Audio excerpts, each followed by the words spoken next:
We now go to the third presentation by Dr. Giesche from Harvard University in the States, within the hysteresis, insight into the bimodal portion distribution of cross-packed spheres.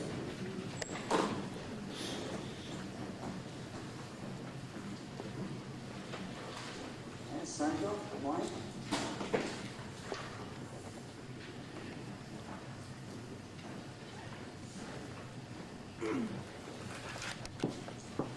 Okay, the present results are going back actually to quite some work we did many years ago, PhD thesis about the pore structure impact spheres, and I'll show you some results which are a little newer. I have a list of various topics here, and I'm not sure how far I get. Usually I run out of time, but we'll see how far I get today. In principle, I'll show you first the preparation, so you have some idea of what I'm talking about, then the material for simple results, and then especially I would like to focus this time on this energy, I call it energy barrier model. Depending on the time, I may also talk about the other topics later. The samples are silica spheres made by a very simple preparation method, so-called silver method. You can make silica spheres 20 nanometer up to about 2 or 3 micrometer in size. You start with tetraoxycyanate, ammonia, water, and ethanol system, and you precipitate those spheres.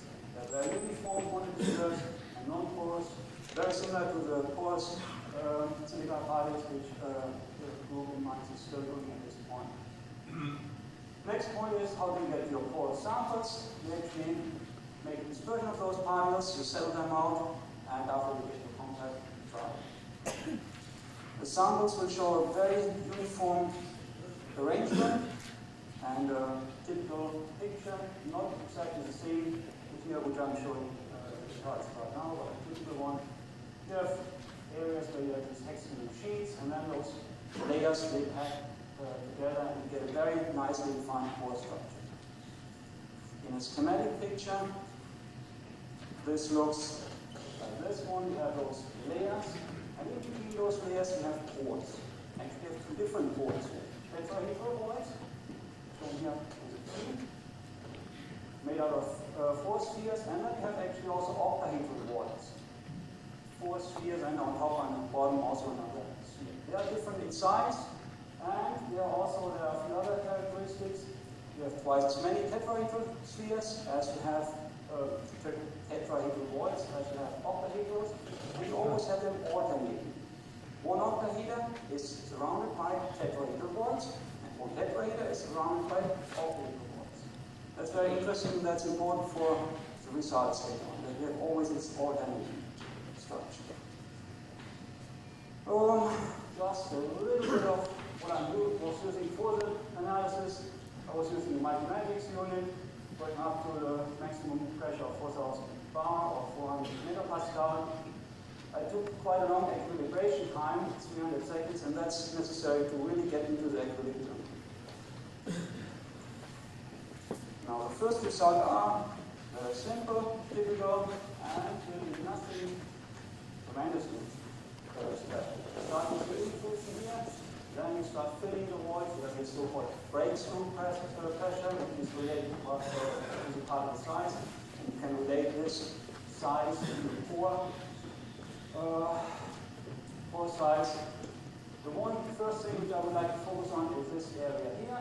You see there's a little curvature, and actually there's some work done 30 years ago by my own Stowe, which described, let's say, once you have filled the voids in principle, your mercury is now going into the neck region between those touching spheres, and depending on the contact angle and the so-called coordination number, you can actually predict exactly this curve.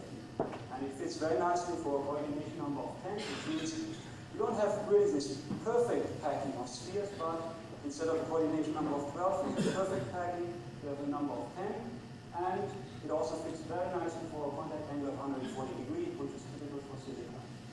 Interesting part here is that you really go, even for the extrusion part, you follow this line very nicely, up to the point here when the magnet comes out.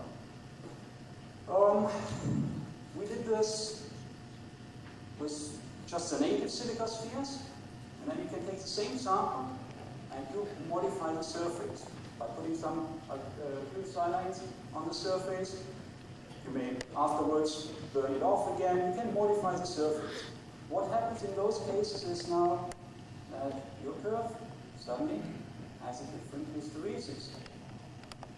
It becomes wider. In some cases, it does not come out at all. There's just the surface is different. Same sample, exactly the same pore structure, only surface modification.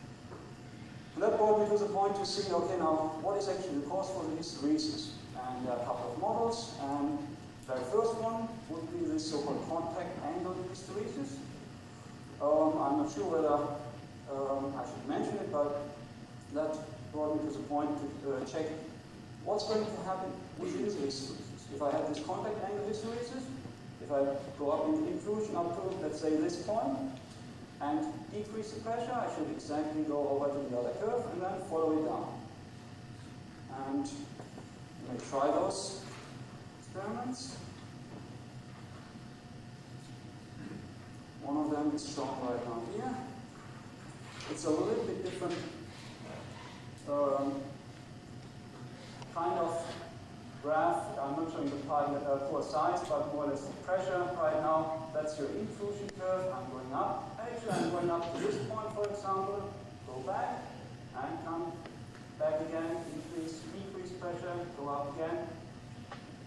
I would say, okay, I'm not perfectly horizontal, which I would expect for the contact angle hysteresis, but still it looks quite normal.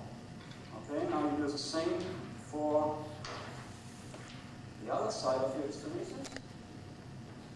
Okay, you go the extrusion curve down to a certain point, and you increase pressure, come back, nicely in a line, reversible, and so on. Put those things together. Now you can predict if I'm going from this point right away over to the extrusion part, it's going to be a nice linear line. And you do the experiment to find out it's not going to be that nice. Actually, when you measure those curves, when you go from the intrusion part, increase the pressure, go up to this point, then decrease, suddenly you get another step in between. And those steps are pretty pronounced in most of the samples. I've measured a couple of different examples, and with those packed spheres, you always get a nice step. It may be different in height. It gets a maximum height here when you fill it approximately to 50%. Height in this step here, then goes down. You fill it up to 90 or so percent, you don't see it very nicely, but there's still this kind of a little bend.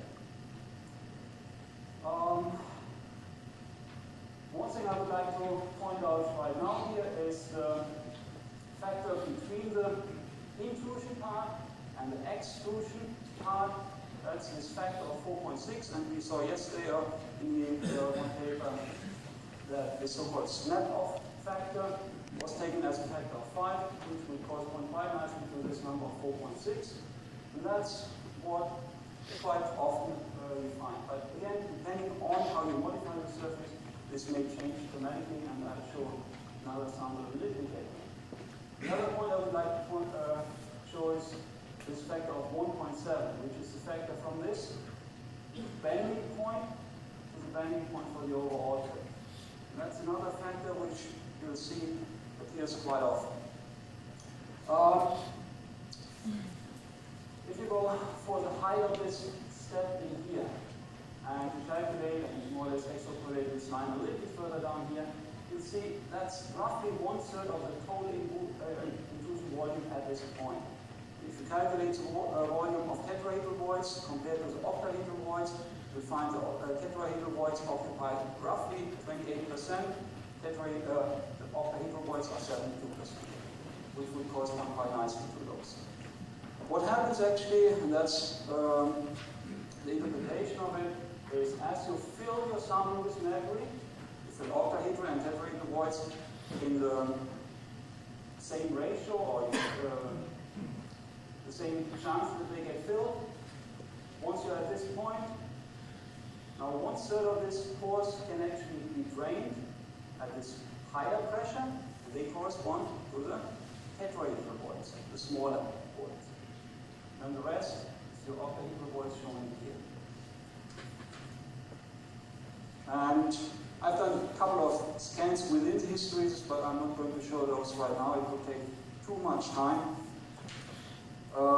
Just one other measurement shortly, because here we really see nicely how this step changes.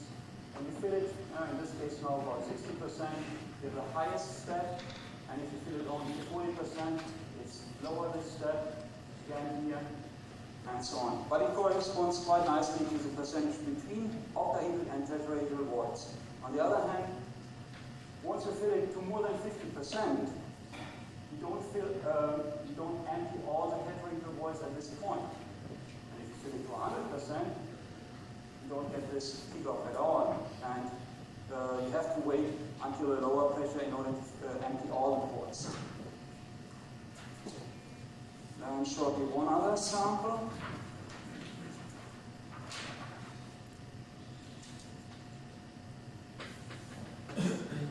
Here, using a silica sample, calcined at 1000 degree for a very short time, just 10 minutes. Again, your intrusion curve and extrusion, same factor 4.6.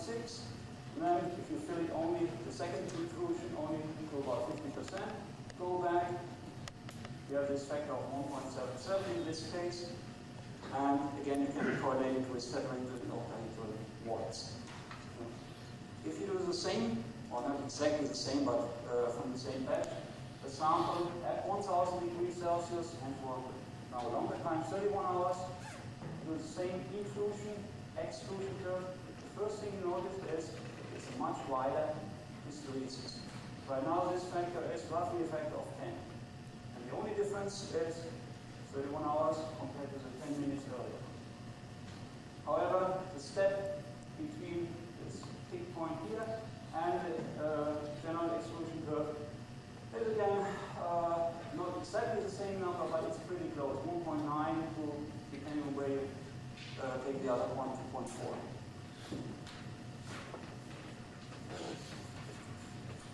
Now, the first interpretation would be, okay, the sintering at 1000 degrees, you actually change the particles and you change the pore geometry, pore size.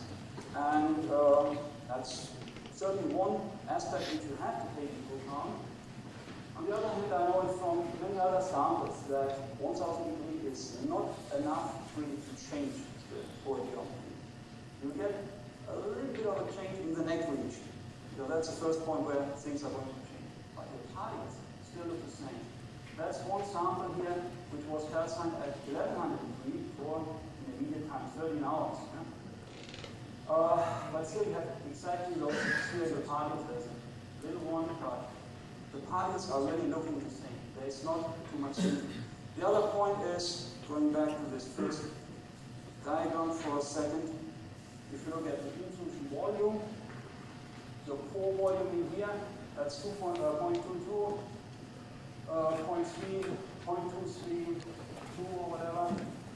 There's only a very small change in the overall pore volume, which means your core structure is not really changed. But somehow the surface, that's at least my interpretation, the surface has changed. And I would like to show now at least one way of how you could interpret this kind of behavior.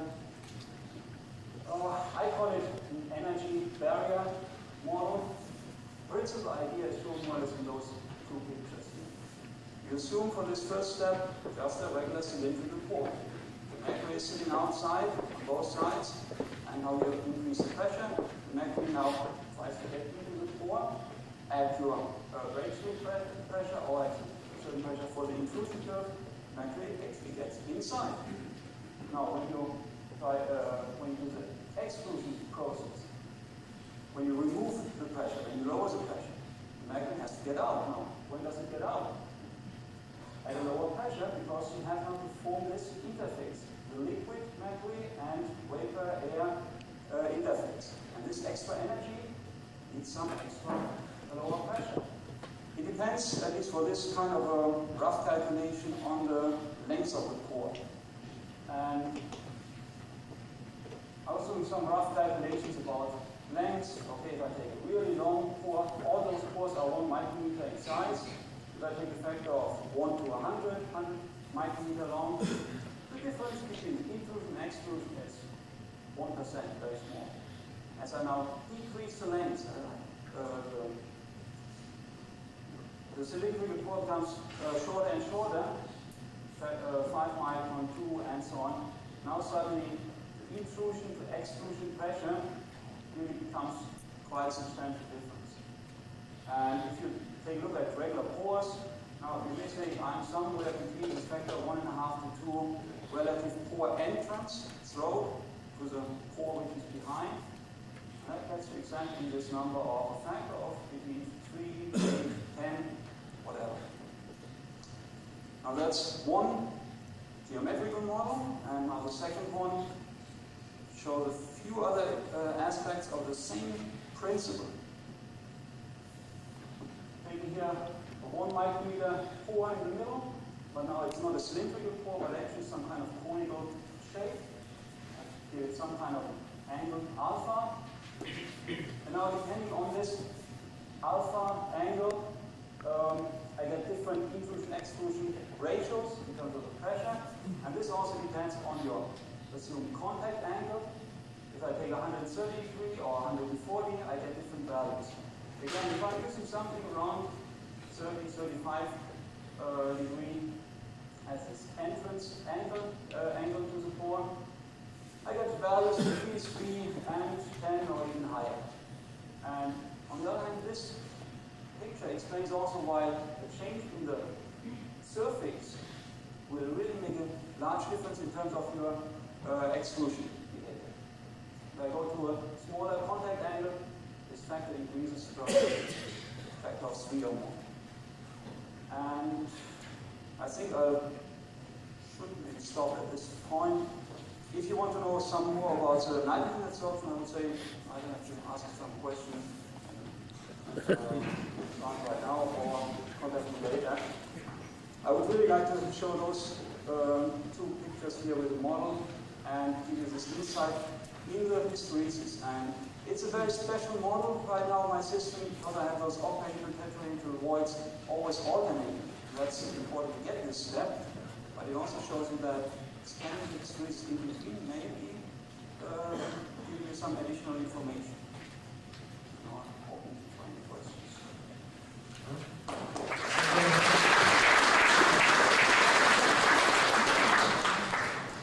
Questions there?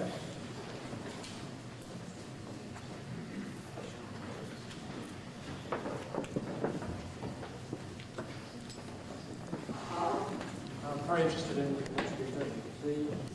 The hysteresis that you get really revolves around 2 things. I think that the fact that you've got a network there, and the fact that you're looking at it, as it were, an irreversible process in as far as when it comes out, you get these various snap-off effects and so on. Now, if you do the intermediate loops, on your initial graphs, I wasn't quite sure whether those intermediate loops were just a single line or whether you were getting hysteresis on those intermediate loops. The first ones you showed us? Yeah.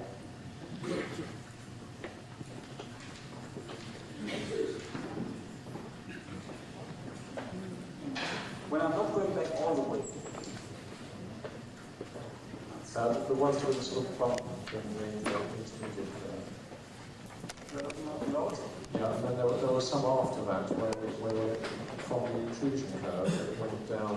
There was a bump between the octahedral and tetrahedral sites.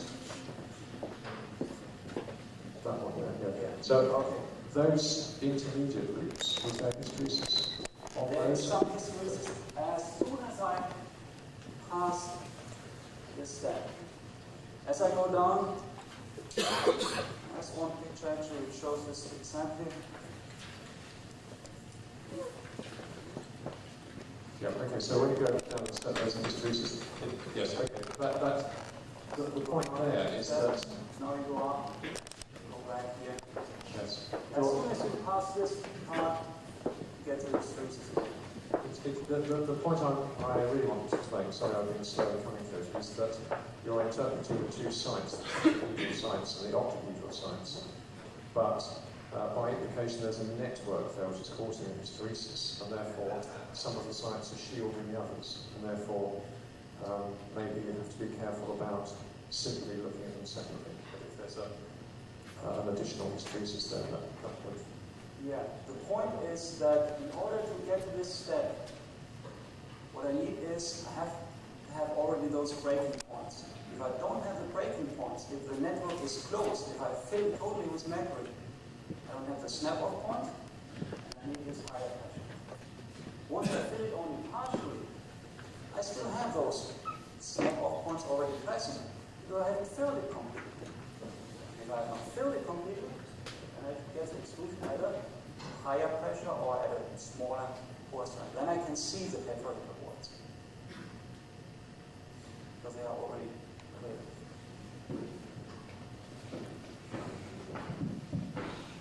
Have you tried to work on random cross-fitting of sphere, where this very special order of CFC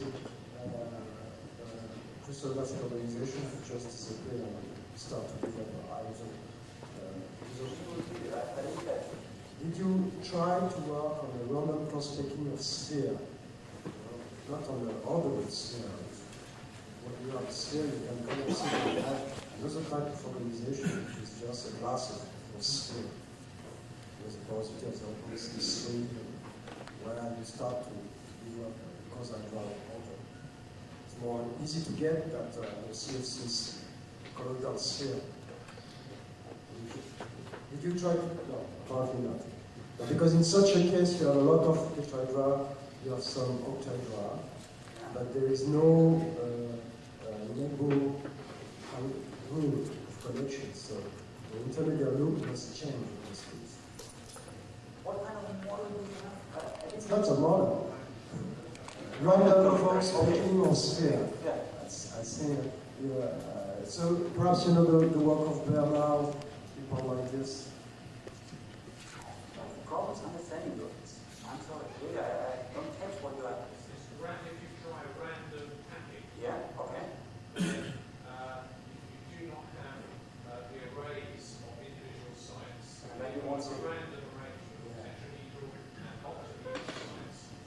And therefore, if you've got the same shape of loop, then your interpretation of separate arrays of octahedral and tetrahedral sites might be rather suspicious. But if you've got a different shape, then you could say that the fact that the ordered array is giving you a different interpretation of this order.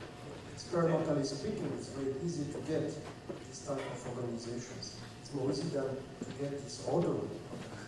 That's right. Yeah. Now, it's much easier for you to integrate those data if you have an ordered array. Yeah, That's that's a good check. yeah. Dennis?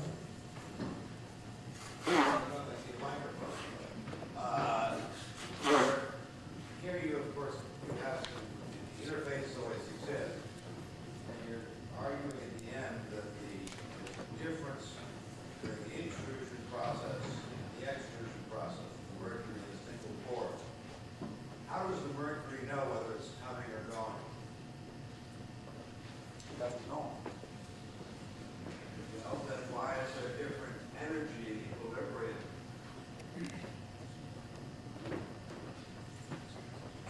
The point is, when you fill the pore, the mercury doesn't know there's another mercury interface at the other side of the pore. That's why it's going in quotation marks late at a higher pressure.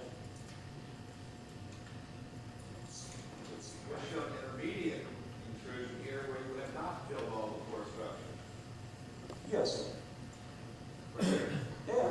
But this was Part of the pores are filled. And right now it's about this 50%. Yeah? I went up to 50%. Some of the pores are filled from both sides. Yeah? And now I need some extra energy to take it out. But those pores, they have already one opening.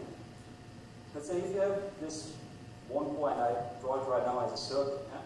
Arrangement of those pores with intermediate connections. Yeah? I fill this one, I may have filled this one, but here it's an opening. There's already the open interface present, and now it can empty earlier. If this is also filled, I have to make this snap off. Get the interface, create the interface, and that takes more energy. If the interface is already present, it happens here. If it's filled on both sides, I need to go to this point. Okay, we have to close because we are behind the stage. Thank you very much for the presentation.